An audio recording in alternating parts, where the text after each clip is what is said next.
ಡಾಲಾಯ್ತ್ ಅವರ ಸಾರಥ್ಯದಲ್ಲಿ the Friday times news. ಈ ರಾಜ್ಯದಲ್ಲಿ ಹಿಂದೂ ವಿರೋಧಿ ಸರ್ಕಾರ ಇದೆ. ಎಲ್ಲಿಯವರೆಗೆ ಕಾಂಗ್ರೆಸ್ ಇರುತ್ತೆ ಅಲ್ಲಿಯವರೆಗೆ ಹಿಂದೂಗಳಿಗೆ ರಕ್ಷಣೆ ಇಲ್ಲ.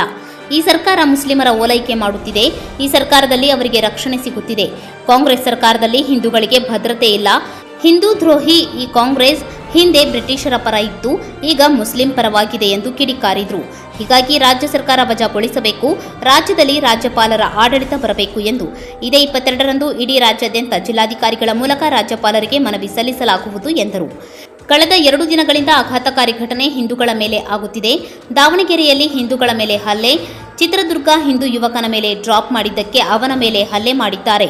ಬೆಂಗಳೂರಲ್ಲಿ ಹಿಂದೂಗಳ ಕಾರ್ ಅಡ್ಡಗಟ್ಟಿ ನೋ ಶ್ರೀರಾಮ್ ಅಲ್ಲಾಹು ಅಕ್ಬರ್ ಎನ್ನಬೇಕು ಎಂದು ಒತ್ತಾಯ ಹಾಕುವುದು, ಬದಾಮಿ ಪಾರ್ಕಿಂಗ್ ವಿಚಾರಕ್ಕೆ ಹಿಂದೂ ಅಂಗಡಿಗೆ ನುಗ್ಗಿ ಹಿಂದೂಗಳ ಮೇಲೆ ಹಲ್ಲೆ ನಡೆದಿದೆ. ರಾಜ್ಯ ಸರ್ಕಾರ ಮುಸ್ಲಿಂ ತುಷ್ಟೀಕರಣ ಆಗುತ್ತಿದೆ, ಇದರಿಂದ ಇಂತಹ ಘಟನೆ ನಡೆಯುತ್ತಿದೆ ಎಂದರು. ಈ ಸಂದರ್ಭದಲ್ಲಿ ರಾಜ್ಯಾಧ್ಯಕ್ಷ ಗಂಗಾಧರ್ ಜಿ ಕುಲಕರ್ಣಿ, ರಾಜು ಖಾನಪ್ನವರ್, ಬಸವರಾಜ್ ಕುರ್ತಕೋಟಿ, ಕಿರಣ್ ಹಿರೇಮಠ್, ಸತೀಶ್ ಕುಂಬಾರ್, ಶಿವಯೋಗಿ ಹಿರೇಮಠ್, ಮಹೇಶ್ ರೋಖಡೆ, ಸೋಮು ಗುಡಿ, ಸುರೇಶ್ ಹಾದಿಮನಿ ಸೇರಿದಂತೆ ಮುಂತಾದವರು ಇದ್ದರು. ಹುಬ್ಬಳ್ಳಿ ನೇಹಾ ಹಿರೇಮಠ್ ಕೊಲೆಗೆ ಪ್ರಕರಣದಲ್ಲಿ ಅಂಜುಮನ್ ಇಸ್ಲಾಂನವರು ಮೊಸಳೆ ಕಣ್ಣೀರು ಹಾಗೂ ನಾಟಕವಾಡಿದ್ದಾರೆ ಎಂದು ಅಂಜುಮನ್ ಇಸ್ಲಾಂ ಕಮಿಟಿ ವಿರುದ್ಧ ಶ್ರೀರಾಮ ಸೇನೆ ಸಂಸ್ಥಾಪಕ ಅಧ್ಯಕ್ಷ ಪ್ರಮೋದ್ ಮುತಾಲಿಕ್ ಆಕ್ರೋಶ ಹೊರಹಾಕಿದರು. ಅವರು ಗದಗ ನಗರದ ಪತ್ರಿಕಾ ಭವನದಲ್ಲಿ ಸುದ್ದಿಗೋಷ್ಠಿಯಲ್ಲಿ ಮಾತನಾಡಿ, ಅಂಜುಮನ್ ಇಸ್ಲಾಂನವರು ನಿಮಗೆ ನಿಜವಾದ ಕಳಕಳಿ ಇದ್ದರೆ ಹಿಂದೆ ನಡೆದ ಘಟನೆಗಳಿಗೆ ಯಾಕೆ ಬಾಯ್ಬಿಟ್ಟಿಲ್ಲ? ನೇಹಾ ಹಿರೇಮಠ್ ಕಾಂಗ್ರೆಸ್ ಕಾರ್ಪೊರೇಟರ್ ಮಗಳು ಅನ್ನೋದಕ್ಕೆ ಮಾತನಾಡುತ್ತಿದ್ದೀರಿ. ಈ ಹಿಂದೆ ಹರ್ಷ, ಪ್ರವೀಣ್ ನೆಟ್ಟಾ, ಹುಬ್ಬಳ್ಳಿ ಗಲಾಟೆ, ದಲಿತ ಕಾಂಗ್ರೆಸ್ಸಿನ ಶಾಸಕರ ಮನೆ ಸುಟ್ಟು ಹಾಕಲಾಯಿತು. ಆವಾಗ ಯಾಕೆ ಬಾಯಿ ಬಂದಾಗಿತ್ತು? ಅಂಜುಮನ್ ಇಸ್ಲಾಂನವರದ್ದು ನಿಮಗೆ ನಿಜವಾದ ಕಳಕಳಿ ಇದ್ರೆ ಆರೋಪಿಯ ಮನೆ ಧ್ವಂಸ ಮಾಡಿ ಅವರನ್ನ ಬಹಿಷ್ಕಾರ ಹಾಕಿ, ಅದು ಇಲ್ಲ ಕೇವಲ ನಾಟಕ ಮಾಡಬೇಡಿ, ಪತ್ವಾ ಹೊರಡಿಸಿ ಎಂದು ಪ್ರಮೋದ್ ಮುತಾಲಿಕ್ ಸವಾಲ್ ಹಾಕಿದ್ರು. ಚುನಾವಣೆ ಘೋಷಣೆ ಆಗೋಕ್ಕಿಂತ ಮುಂಚೆ ಮೋದಿ ಗೆಲ್ಲಿಸಿ ಭಾರತ ಉಳಿಸಿ ಅನ್ನುವಂಥದ್ದು ಇಡೀ ರಾಜ್ಯದಲ್ಲಿ 18 ಕಡೆ ಕಾರ್ಯಕ್ರಮವನ್ನು ಮಾಡಿದ್ದೀವಿ ನಾವು. ಮೋದಿ ನೇತೃತ್ವ, ಮೋದಿಯ ನಮ್ಮ ಈ ದೇಶಕ್ಕೆ ಬೇಕಾದಂಥ ಅವಶ್ಯಕತೆ ಹಿನ್ನೆಲೆಯಲ್ಲಿ ಬಹಳ ದೊಡ್ಡ ಪ್ರಮಾಣದಲ್ಲಿ ನಾವು ಜಾಗೃತಿ ಮಾಡಿ ಕಾರ್ಯಕ್ರಮವನ್ನು ಮಾಡಿದ್ವಿ. ಇವತ್ತಿನ ಕರ್ನಾಟಕದಲ್ಲಿ BJPಯವರು ಆರಾಮಾಗಿ ಏನು ತಮ್ಮ ಪರಿಶ್ರಮ ಇಲ್ಲದೆ ಮೋದಿ ಹೆಸರಿನಲ್ಲಿ ಸುಲಭವಾಗಿ ಗೆದ್ದು ಬರ್ತಾರೆ. ಸೊ ಗೆದ್ದ ನಂತರ ಅವರು ನಿಷ್ಕ್ರಿಯ ಆಗುವಂಥದ್ದು ಇಲ್ಲಿವರೆಗೆ ನಾವು ನೋಡ್ತಾ ಬಂದಿದ್ದೀವಿ. ಸೊ ಇನ್ಮೇಲೆ ನಾವು ಅವರು ಕ್ರಿಯಾಶೀಲ ಆಗಬೇಕು ಮತ್ತು ಯಾವುದೇ ಸಂದರ್ಭದಲ್ಲೂ ನಿದ್ದೆ ಮಾಡಿ ನಾನು ಗೆದ್ದು ಬಿಟ್ಟಿದ್ದೀನಿ ಆರಾಮಾಗಿ ತಂಪಾಡಿಗೆ ತಾವು ಇರುವಂಥ ಪ್ರಕ್ರಿಯೆಗೆ ಇನ್ಮೇಲೆ ನಾವು ಅವಕಾಶ ಕೊಡೋದಿಲ್ಲ. ಪ್ರತಿ ಬಾರಿ ಮೋದಿ ಮೋದಿ ಮೋದಿ ಅಂತ ಹೇಳಿ ಗೆದ್ದು ಆ ನಂತರ ಆರಾಮಾಗಿ ಇದ್ದು ಬಿಡುವಂಥ ಪ್ರಕ್ರಿಯೆಯಲ್ಲಿ ತೊಡಗಿದಂಥ MP ಗಳಿಗೆ ಎಚ್ಚರಿಕೆ ಕೊಡೋಗೋಸ್ಕರನೇ ನಾವು ಪ್ರತಿಯೊಬ್ಬ MP ಗೆ ಒಂದು ಮನವಿಯನ್ನು ಕೊಡ್ತಾ ಇದ್ದೀವಿ. ಅದರಲ್ಲಿ ಕೇಂದ್ರ ಸರ್ಕಾರ ಅಂದರೆ ಪಾರ್ಲಿಮೆಂಟ್ನಲ್ಲಿ ಏನು ಮಾಡಬೇಕು, ಕ್ಷೇತ್ರದಲ್ಲಿ ಏನು ಮಾಡಬೇಕು, ಈ 2 ಅಂಶಗಳನ್ನು ಇಟ್ಟು ಒಂದು ಮನವಿಯನ್ನು ಪ್ರತಿಯೊಬ್ಬರು 28 MP ಗಳಿಗೆ ನಾವು ಸಲ್ಲಿಸ್ತಾ ಇದ್ದೀವಿ. ಒಂದು, ಪಾರ್ಲಿಮೆಂಟ್ನಲ್ಲಿ ಆಗ್ರಹ, ಅಲ್ಲಿ ನೀವು ಪ್ರಶ್ನೆ ಕೇಳೋದಾಗಲಿ ಅಥವಾ ಒತ್ತಾಯ ಮಾಡೋದಾಗಲಿ ಮಾಡಬೇಕು ಅಂತನ್ನುವಂಥದ್ದು ನಾವು ಕೆಲವೊಂದು ಪಾಯಿಂಟನ್ನು ನಾವು ನಿಶ್ಚಯ ಮಾಡಿದ್ವಿ. ಮೊದಲನೇದು, ಸಮಾನ ನಾಗರಿಕ ಕಾನೂನು ಜಾರಿ ಆಗಬೇಕು, ಜನಸಂಖ್ಯಾ ನಿಯಂತ್ರಣ ಕಾನೂನು ಜಾರಿ ಆಗಬೇಕು, ಮತಾಂತರ ನಿಷೇಧ ಕಾನೂನು ಜಾರಿ ಆಗಬೇಕು, ಗೋ ಹತ್ಯೆ ಸಂಪೂರ್ಣ ನಿಷೇಧ ಆಗಬೇಕು, ಗೋವನ್ನ ರಾಷ್ಟ್ರೀಯ ಪ್ರಾಣಿಯಾಗಿ ಘೋಷಣೆ ಮಾಡಬೇಕು, ಮುಜರಾಯಿ ಇಲಾಖೆಯ ಏನು ದೇವಸ್ಥಾನಗಳ ಆದಾಯ ಇದೆ ಆ ಆದಾಯ ಸಂಪೂರ್ಣ ಆಧ್ಯಾತ್ಮ ಮತ್ತು ಆ ದೇವಸ್ಥಾನಗಳ ಅಭಿವೃದ್ಧಿಗೋಸ್ಕರ ಮಾತ್ರ ಉಪಯೋಗಿಸಬೇಕು.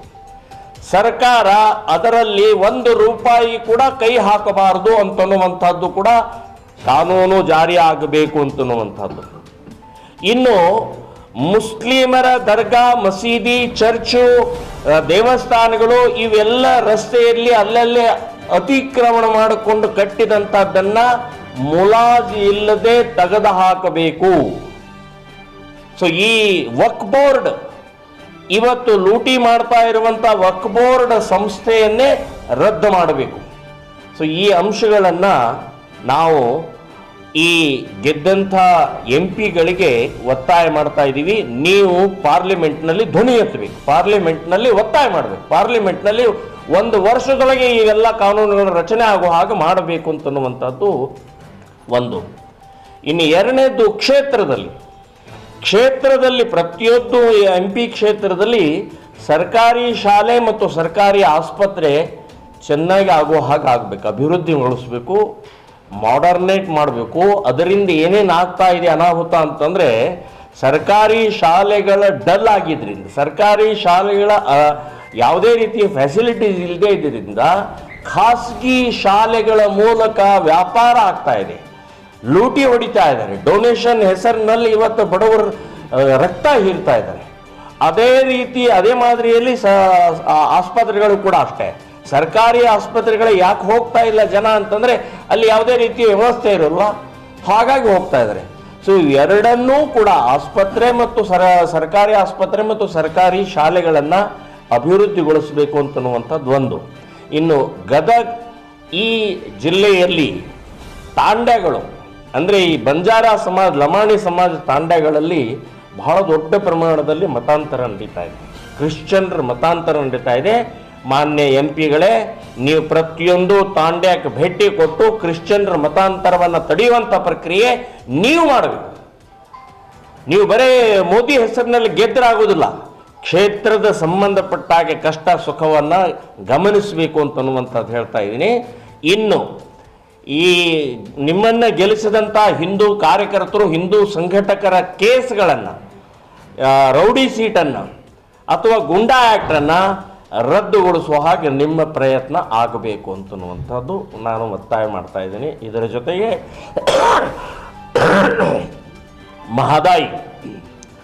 ಮಹದಾಯಿಯೇ ಎಷ್ಟು ವರ್ಷದಿಂದ ಹಾಗೆ ಜೋತಾಡ್ತಾ ಇದೆ. ನಿಮಗೇನಾದರೂ ಕಳಕಳಿ, ವೇದನೆ, ನೀರಿನ ಸಂಬಂಧಪಟ್ಟಾಗಿದ್ದರೆ ಕಾಂಗ್ರೆಸ್ ಮೇಲೆ ಇನ್ಯಾರೋ ಮೇಲೆ ಆರೋಪ ಹಾಕದೆ ನೇರವಾಗಿ ಮಹದಾಯಿಯನ್ನು ಜಾರಿಗೆ ತರೋ ಹಾಗೆ ನಿಮ್ಮ ಜವಾಬ್ದಾರಿ, BJPಯ MP ಗಳ ಜವಾಬ್ದಾರಿ ಅಂತನ್ನುವಂಥದ್ದು ನಾನು ಹೇಳ್ತಾ ಇದ್ದೀನಿ. ಈ ಮುಜರಾಯಿ ಇಲಾಖೆಯಲ್ಲಿ ಬರುವಂಥ ಲಕ್ಕೊಂಡಿ ಇರ್ಬೋದು, ಗದಗಿನ ವೀರನಾರಾಯಣ ಇರ್ಬೋದು, ತ್ರಿಕುಟೇಶ್ವರ ಇರ್ಬೋದು, ಇಂಥ ಅತ್ಯಂತ ಪ್ರಸಿದ್ಧವಾದಂಥ ದೇವಸ್ಥಾನಗಳನ್ನು ಅಭಿವೃದ್ಧಿಗೊಳಿಸಬೇಕು ಅಂತನ್ನುವಂಥದ್ದು ಹೇಳ್ತೀನಿ. ಸೊ MP ಗಳಿಗೆ ಇನ್ನು ಮೇಲೆ ನಿದ್ದೆ ಮಾಡಿಸ್ಕೊಡೋದಿಲ್ಲ, ಇನ್ನು ಮೇಲೆ ನಿಷ್ಕ್ರಿಯವಾಗಿ ನಾನು ಎಲ್ಲೋ ಉಳಿದೆ ಎಲ್ಲೋ ಓಡಾಡಿದೆ ಅಂತ ಅನ್ನೋದು ನಾವು ಬಿಡೋದಿಲ್ಲ ಅಂತನ್ನುವಂಥದ್ದು ನಾನು ಸ್ಪಷ್ಟವಾಗಿ ಹೇಳ್ತಾ ಇದ್ದೀನಿ. ಸೊ ನಿಮಗೆ ಓಟ್ ಹಾಕೋದು, ನಿಮ್ಮನ್ನೇ ಗೆಲ್ಲಿಸೋದು ನಾವು. ಮೋದಿ ನಮಗೆ ನೇತೃತ್ವದಲ್ಲಿ ಮೋದಿ ಬೇಕಾಗಿದೆ, ಮೋದಿ ಅವಶ್ಯಕತೆ ಇದೆ, ಹಾಗಾಗಿ ನಿಮ್ಮನ್ನೇ ಗೆಲ್ಲಿಸೋದು. ಆದರೆ ಗೆದ್ದ ನಂತರ ಏನು ಮಾಡಬೇಕು ಅಂತನ್ನುವಂಥ ಕಂಡೀಷನ್, ಮನವಿಯನ್ನು ನಿಮಗೆ ಕೊಡ್ತಾ ಇದೆ. ಹೇಳಿದ್ರು ನೇಹಾ ಹಿರೇಮಠರ ಕೊಲೆಯ ಸಂಬಂಧಪಟ್ಟಾಗೆ ನಿನ್ನೆ ಮೊಸಳೆ ಕಣ್ಣೀರು ಮತ್ತು ನಾಟಕವನ್ನು ಆಡಿದಂಥ ಅಂಜುಮನ್ ಇಸ್ಲಾಂನವರಿಗೆ ನಾನು ಹೇಳ್ತಾ ಇದ್ದೀನಿ, ನಿಮಗೆ ನಿಜವಾಗಿಯೂ ಕಳಕಳಿ ಇದ್ದಿದ್ದರೆ ಹಿಂದೆ ನಡೆದಂಥ ಘಟನೆಗಳಲ್ಲಿ ಯಾಕೆ ಬಾಯಿ ಬಿಡಲಿಲ್ಲ ನೀವು? ಈಗ ನೇಹಾ ಹಿರೇಮಠ್ ಕಾಂಗ್ರೆಸ್ ಕಾರ್ಪೊರೇಟರ್ ಮಗಳು ಅಂತ ಕೂಡಲೇ ನಿಮಗೆ ಎಚ್ಚರಿಕೆ ಆಗಿ ಇವತ್ತು ನೇಹಾ ಬಗ್ಗೆ ಮಾತನಾಡ್ತಾ ಇದ್ರಿ.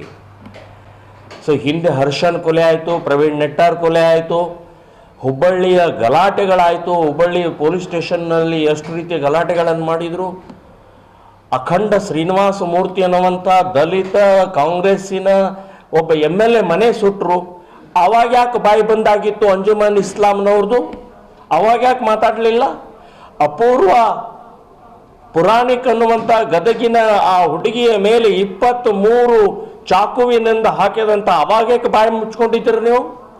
ಈಗ ಮೊಸಳೆ ಕಣ್ಣೀರು ಅಥವಾ ನಾಟಕ ಮಾಡ್ತಾ ಇದ್ದೀರಿ. ಈ ನಾಟಕ ನಿಲ್ಲಿಸಿ, ನಿಜವಾಗಿಯೂ ಕಳಕಳಿ ಇದ್ದರೆ ಅಂಜುಮನ್ ಇಸ್ಲಾಂನವರೇ ಆ ಮನೆ ಧ್ವಂಸ ಮಾಡಿ ಮತ್ತು ಆ ಮನೆಗೆ ಬಹಿಷ್ಕಾರ ಹಾಕಿ ಕತ್ವಾ ಹೊಡಿಸಿ. ಅದು ಇಲ್ಲ, ಬರೀ ನಾಟಕ ಮಾಡುವಂಥದ್ದು ಈ ಅಂಜುಮನ್ ಇಸ್ಲಾಂದವ್ರು ನೀವು ಮಾಡೋಕ್ಕೆ ಹೋಗಬೇಡಿ. ಇನ್ನು ಗಲ್ಲಿಗೇರಿಸಿ ಅದು ಇದು ಅಂತನ್ನುವಂಥದ್ದು ಗಲ್ಲಿಗೇರ್ಸೋಕೆ ಆಗುವುದಿಲ್ಲ ಅಂತ ಅನ್ನೋದು ಗೊತ್ತಿದೆ. ಆದರೆ ಫತ್ವಾ ಹೊಡಿಸೋದಂತೂ ನಿಮ್ಮ ಕೈಯಲ್ಲಿದೆ ಅಲ್ಲ. ಬಹಿಷ್ಕಾರ ಹಾಕೋದು ನಿಮ್ಮ ಕೈಯಲ್ಲಿ ಇದೆಯಲ್ಲ, ಅದನ್ನು ಮಾಡಿ ನೋಡೋಣ. Yes sir. ರಾಜ್ಯಾದ್ಯಂತ DC ಆಫೀಸ್ಗೆ ಗವರ್ನರ್ಗೆ ನಾವು DC ಆಫೀಸ್ ಮೂಲಕ ಗವರ್ನರ್ಗೆ ಮನವಿಯನ್ನು ಕೊಡ್ತಾ ಇದ್ದೀವಿ. ಒಂದು ಎಚ್ಚರಿಕೆ, ಇಡೀ ರಾಜ್ಯದಲ್ಲಿ ಹಿಂದೂ ವಿರೋಧಿ ಸರ್ಕಾರ ಇದೆ. ಇದು ಈ ಸರ್ಕಾರಕ್ಕೆ ಧಿಕ್ಕಾರ ಹೇಳಬೇಕಾಗಿದೆ. ಈ ಸರ್ಕಾರವನ್ನು ಬರಖಾಸ್ತು ಮಾಡಬೇಕಾಗಿದೆ. ಈ ಸರ್ಕಾರವನ್ನು ಗವರ್ನರ್ ಮೂಲಕ ರಾಷ್ಟ್ರಪತಿ ಆಡಳಿತ ತರುವ ಪ್ರಕ್ರಿಯೆ ಆಗಬೇಕಾಗಿದೆ. ಅಷ್ಟು ಓಲೈಕೆಯ ಹಿನ್ನೆಲೆಯಲ್ಲಿ ಇವತ್ತು ಮುಸ್ಲಿಂ ಕಿಡಿಗೇಡಿಗಳು ಕುಣಿದಾಡ್ತಾ ಇದ್ದಾರೆ. ಅವರಿಗೆ ರಕ್ಷಣೆ ಸಿಗ್ತಾ ಇದೆ. ಕಾರಣ ಕಾಂಗ್ರೆಸ್. ಎಲ್ಲಿವರೆಗೆ ಕಾಂಗ್ರೆಸ್ ಸರ್ಕಾರ ಇರುತ್ತೆ ಅಲ್ಲಿವರೆಗೆ ಹಿಂದೂಗಳಿಗೆ ಭದ್ರತೆ ಇಲ್ಲ, ಹಿಂದೂಗಳ ಸುರಕ್ಷತೆ ಇಲ್ಲ. ಹಿಂದೂ ದ್ರೋಹಿಗಳು ಇವತ್ತು ಕಾಂಗ್ರೆಸ್ ಸರ್ಕಾರ. ಇವತ್ತು ಕಾಂಗ್ರೆಸ್ ಹುಟ್ಟಿದಾಗ ಬ್ರಿಟಿಷರ ಪರವಾಗಿರುವಂಥ ಕಾಂಗ್ರೆಸ್ ಹುಟ್ಟಿತ್ತು. ಸ್ವಾತಂತ್ರ್ಯ ಬಂದ ನಂತರ ಮುಸ್ಲಿಂ ಪರವಾಗಿ ಕಾಂಗ್ರೆಸ್ ಇದೆ.